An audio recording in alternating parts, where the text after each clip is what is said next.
Hi, my name is Kainat. I am the programs manager for Asia and Africa. Karachi, fam is Karachi, but never lived there or was born there, but visited there all the time because I grew up in the Middle East. So it was just a 2-hour flight away. So, dad's heart, soul, everything is in Pakistan. So, gotta visit the fam.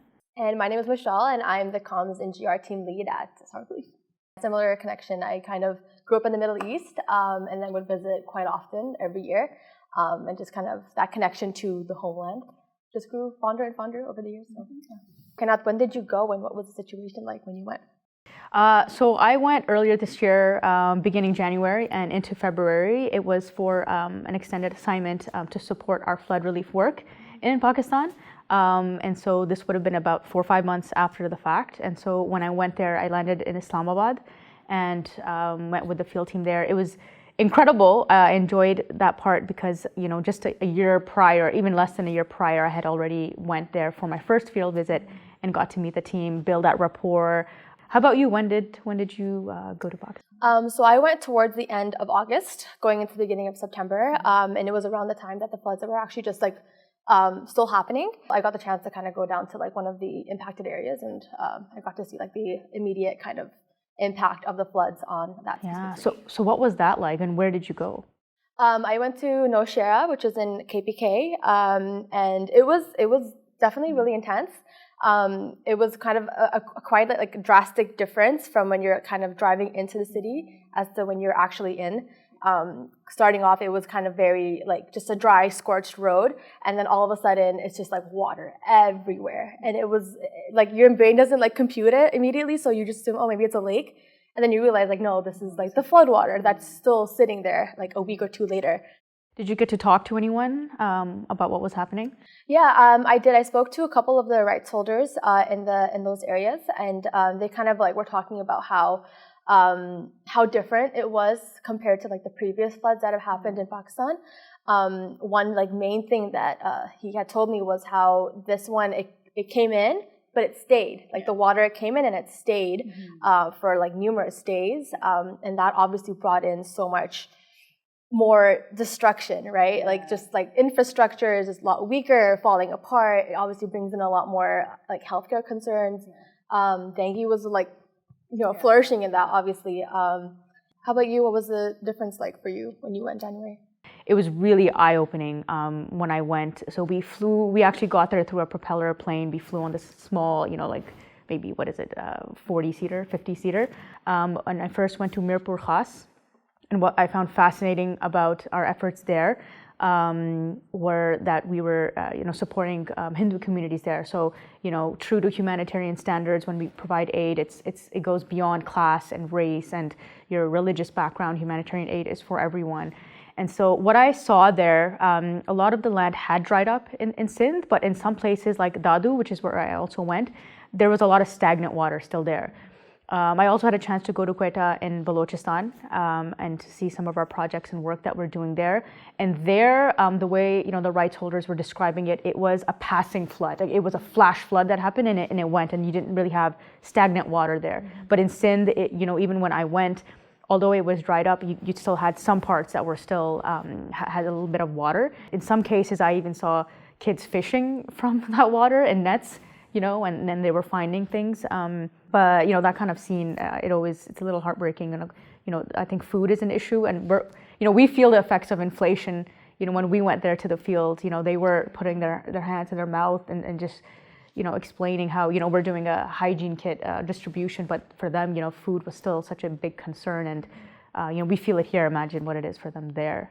It's difficult to see because you kind of realize just how much their life has changed and is going to be even now, they're still impacted by it. Another thing that I kind of saw was a school right next to the area where we had a distribution, and that school was just completely flooded in. The water was still pretty high in that area specifically, and you could just tell there was more cracks in the infrastructure. And I think the person who was showing us around was saying that it's going to take a while for that to even build back, and that you can kind of just think about how that's going to have an impact on these children's lives for who knows how long. Exactly. Right? And one of our projects actually set up temporary learning centers for those kids. So, I don't think that's something that could happen everywhere. And we did mobilize quickly to set up that, Karachi office, and then we're able to travel to Mirpur Khas. Our teams rolled in, I think, even going through a helicopter with support of the Navy, surveying the landscape, trying to reach very remote communities.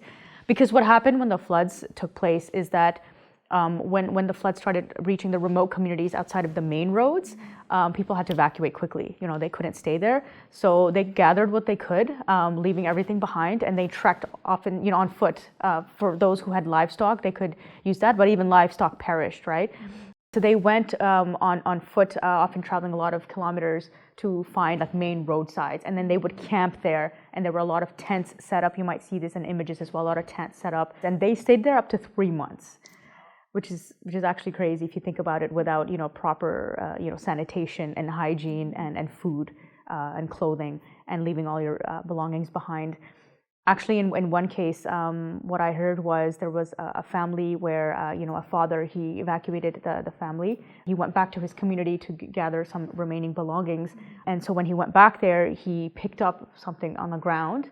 And when he lifted it up, right underneath there was a snake. So he was bit, and he succumbed to his wounds. And that family ended up, being widowed, and the children orphaned for that reason. So they lost a breadwinner, essentially. But that's just one example we heard. There are so many more, like that.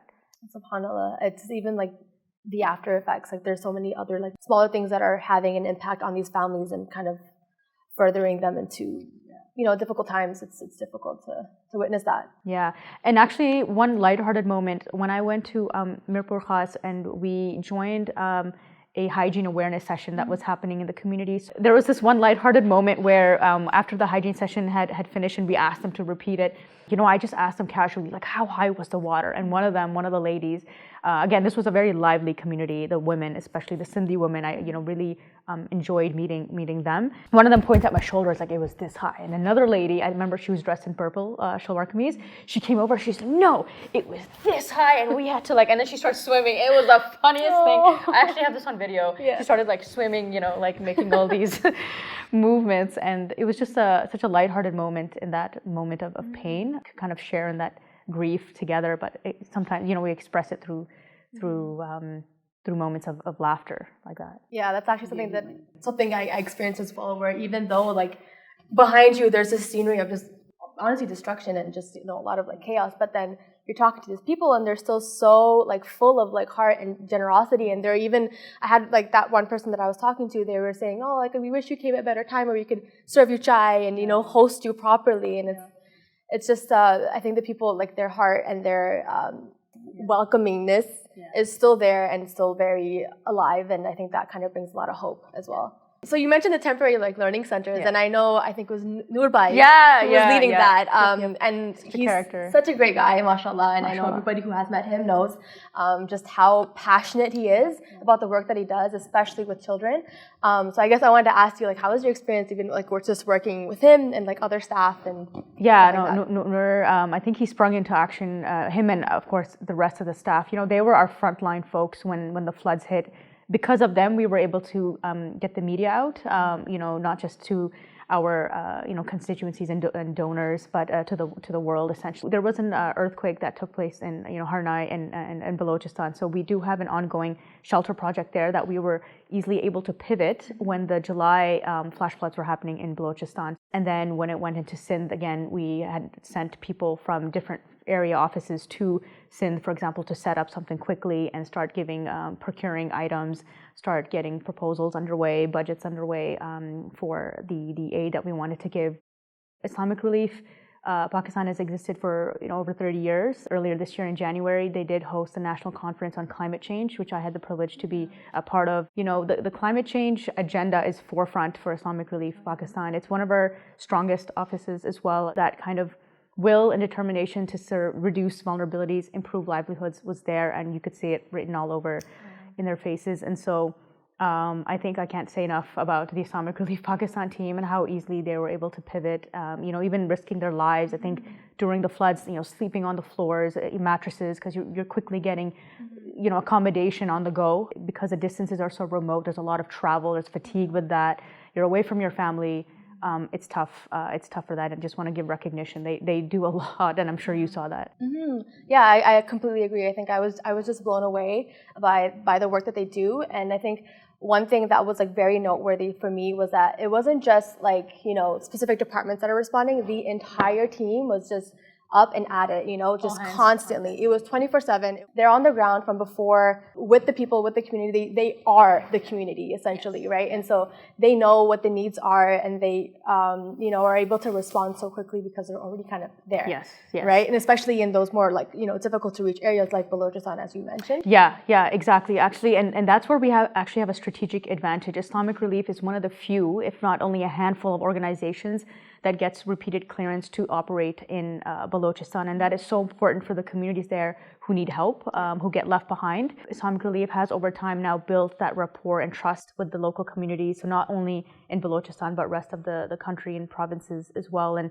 again, that kind of trust, it takes time to build. I think even like with the Canadian response, like our donors here, they were really, quick to be there and ready to kind of make a change for those who were in need. I remember there was an appeal that was launched last year through the government with the Humanitarian Coalition, which is a group of, I think, 12 leading international agencies here in Canada that kind of come together in times of disaster, and so that they can kind of just have complete focus on those who are in need and kind of pool together all the resources. The Canadian government was able to launch a $2.5 million matching fund through the HC, and that kind of helped us like really, double our impact in Pakistan. So it was really great to see like the Canadian, communities coming together as well. Yeah, in masjids, in schools, wherever they could.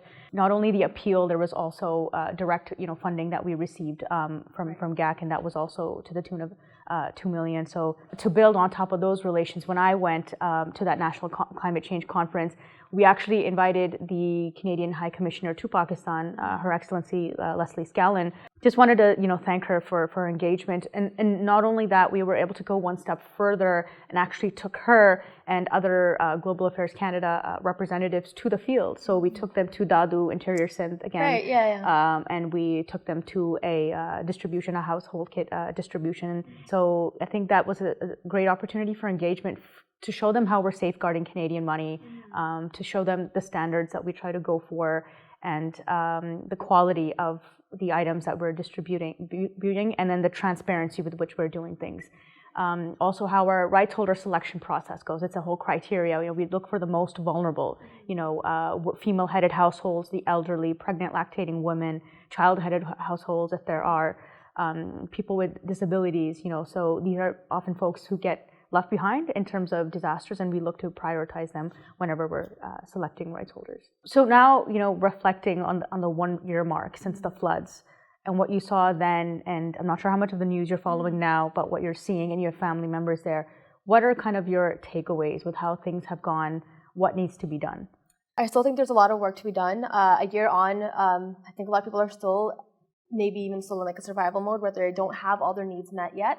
And even recently in the news, you'll see that there's actually some flooding happening this year as well. Pakistan is very prone to climate disasters, and because of that, we will see more, things happening in the future. And because of that, we need to take action now. A lot of the work that Islamic Relief in Pakistan has been doing and wants to continue doing is, climate change adaptive, climate change resilient work. So building up that infrastructure at the grassroots level to help communities face crises like these when they come and not be reactive to them, right? Being proactive instead.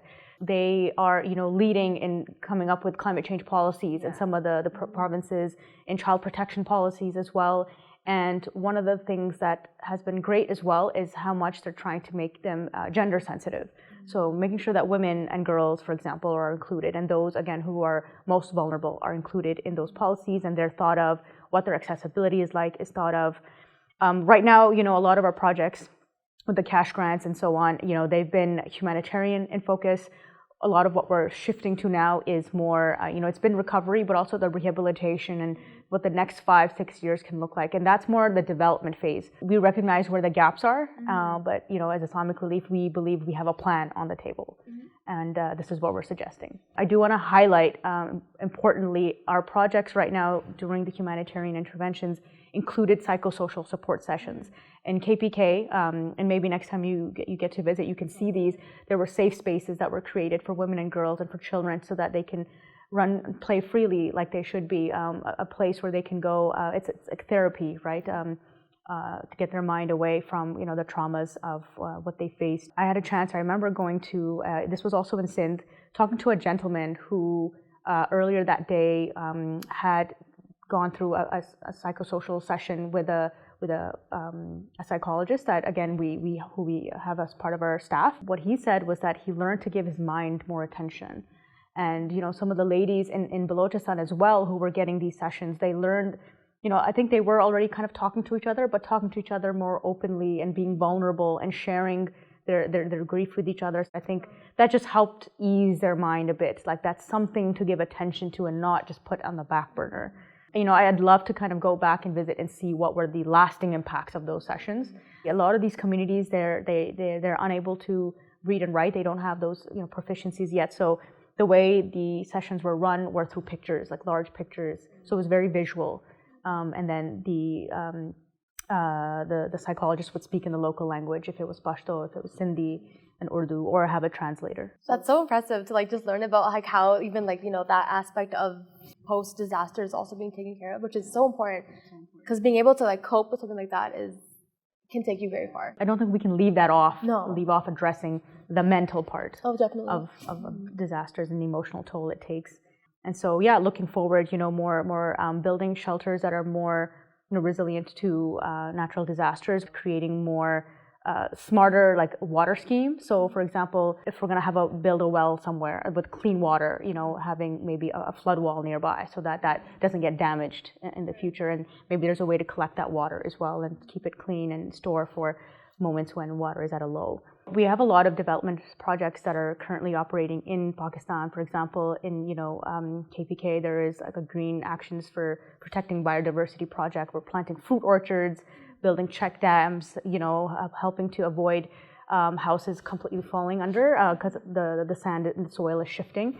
Gabion walls, for example, very engineered. We have engineers in-house who are hired for this, and they create all of this in consultation with the community. So that's also a very important part of the work that we do. We don't just fly in and say, here, have this, you get this, you get this, you all get this. It's not Oprah style, right? It's you do a needs assessment, which is such a key part of any intervention in any project that you do in the world. So that usually entails getting in touch with the community, having a consultation with them, making sure the different groups in the community, the women, the elderly, people with disabilities, have a say in what their needs are. You mentioned the Gambian walls, the flood walls. I remember there was a success story from last year, during the flood. So there was a Gambian wall or a flood wall in Balochistan where it actually helped kind of keep some of the flood water out of that local city. And it was implemented by IR, Islamic Relief, and it was a success. So you can even see kind of in the past where we've kind of incorporated developmental projects, and they were working. Yeah, and even raising awareness for farmers about how to improve farming methods, to improve crop yields, for example, and making them resistant to certain drought, for example, if that comes along, certain weather patterns that they're accustomed to or are getting more severe. Because I remember when I went on my field visit last year, and this is actually what's contained in this climate change report that I also wanted to share with you. But when I went last year, what I learned from the communities that we met was that the summers are starting earlier. So whereas it used to be May, it's more around March now, and they're getting hotter. They're more severe. So that's going to affect livelihood, crop yields, livestock. So this is Climate Crisis in Pakistan, Voices from the Ground. It chronicles our conversations with communities, especially women and girls on the ground in Kashmir, in Balochistan, in Rawalpindi, and how they're feeling the effects of climate change. The first-hand stories from them. Yeah, exactly. So some anecdotes in there, some some information about what some of our project activities are like. So the Matching Fund project, it has one of the research studies that is part of that project is actually looking at the impacts of climate change on pregnant and lactating women and their infants, and recommendations for their response and support in times like these. So it's a very kind of niche topic, but again, looking at the most vulnerable, and I think that's a constant theme in the work that we do in Pakistan. One of the things I took away is when I went to one particular community, there was a lady, we were just leaving after we had visited them, and we turned around and she was giving us prayers. You know, a lot of these places where you go, they're making dua for you, and what struck me was what she said in her prayer. So she was saying, I wish and I pray that you get to go to Makkah and Medina so that you can pray that we get more support. You know, that was so striking to me because she didn't say, you know, I'm praying that I get to go to Makkah and Medina. Like, it seemed like it was so beyond her to be able to even go. She was wishing that we get to go and that, you know, the more aid comes our way. I don't know, just very sombering moment. Yeah. Wow.